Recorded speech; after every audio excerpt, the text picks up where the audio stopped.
Hey, so it's your favorite Kansas nurse, and I actually want to talk about a recent change in nursing as a whole.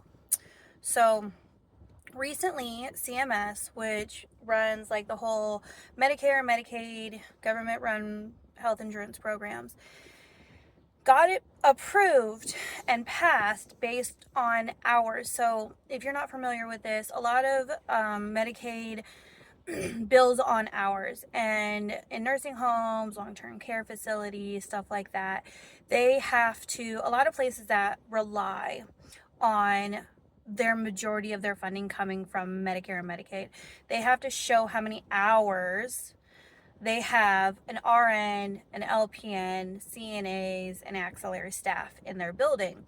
And there used to be a limit, or used to be, a minimum for certain staff like RNs and LPNs and everything else like that. And there is a distinction between RNs and LPNs. There is a very, very, very different scope of practice and what they can do. An RN can do everything in nursing, and LPN has many restrictions. I cannot speak for all of the LPNs everywhere because it does vary state to state. So I can only speak on Kansas, but there is still a significant portion of nursing that LPNs cannot do. So CMS has now said that an RN, a registered nurse, has to be in these facilities 24/7. And that now means all facilities, like all facilities. And so the reason I'm bringing this up is because today was the first day where I had an LPN, and the role was specifically to have RN coverage. And it was kind of eye-opening to me in how this is going to roll forward into the future, because I don't think this is going to be good in the long term for LPN careers, because nobody's going to pay for both. Like, that sounds awful. That sounds really awful, as if, a nurse is just costing money to a facility. But these places are businesses, regardless of nonprofit, for profit, all of that crap, okay? So it is very important to remember that, okay? So if there has to be an RN 24/7 in these facilities, a lot of these facilities are going to get rid of the position of LPN because of the limitations of their license and based on this new CMS guidelines.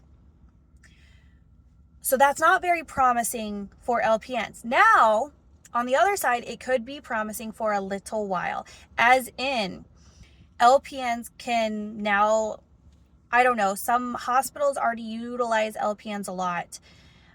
So a lot of hospitals may do that because they already have to have an RN anyways.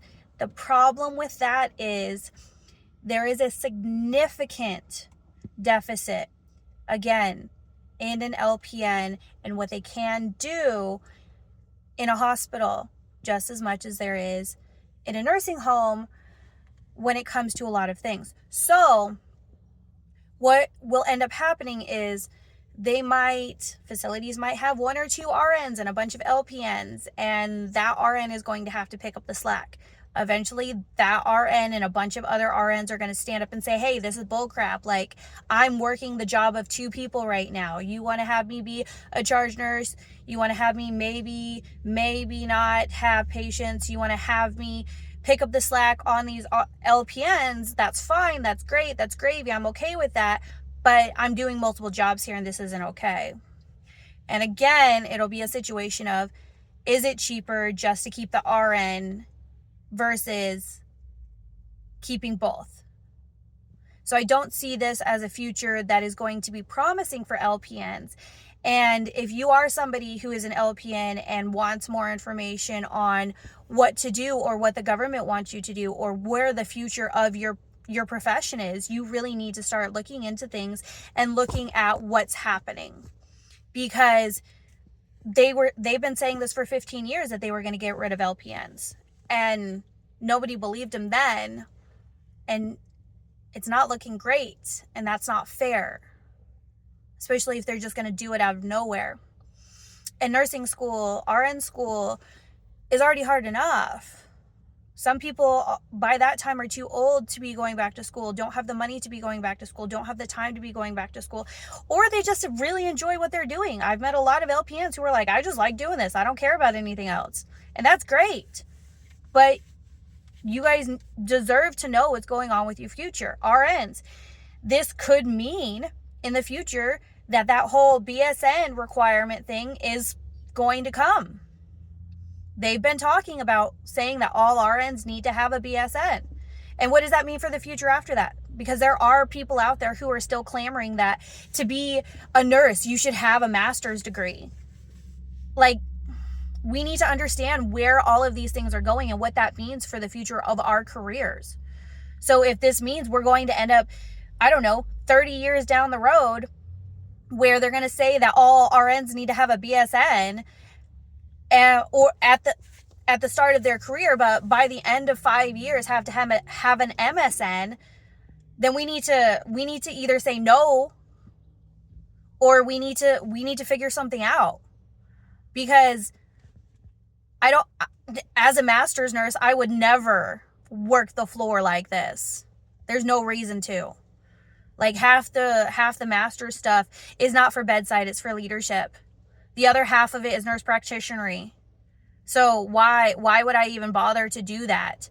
So if we're going to be seeing this trend, we need to step in and we need to say, hey, stop. My education's good enough. My training's good enough. The NCLEX is good enough. And we need to stop having them try and dictate what's going to happen to our careers, and essentially end some of the people out there's careers in their own profession. We need to figure out what's going on. This is a problem. Too much government overreach, too many government regulations. If we already passed the NCLEX, then why does it matter what our degree is? Obviously, we know how to take care of patients.